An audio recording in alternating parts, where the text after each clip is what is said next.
Hi, and welcome to Clappia. If you have created apps and would like a field to accept only email IDs, then that's possible to do in your app using validation. I'll take this app that I've created earlier as an example. Let's say I add a field to collect email IDs only. For that, I'll go to the Design app. Then I'll click on Add Field and select the single line text block. On the right hand panel, I'll first quickly give a name to this block.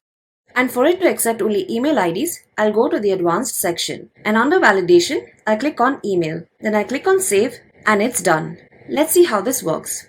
I'll go to app home. You can see the email field, which is the single line text block. Now if I were to input random letters or numbers, it'll not take it. It'll throw an error message unless you enter a valid email address. Even if you were to fill in all the details in your app without entering a valid email address to this field, and then click on submit, you will be unable to do so. If I given an email address, then you will be able to submit. So in this way, you can get fields in your apps to accept only email IDs using validation. If you have any further query on validations or on any other feature in Clappia, you can always request support by clicking on the button over here, or you can email us directly to support@clappia.com and we'll be happy to assist you.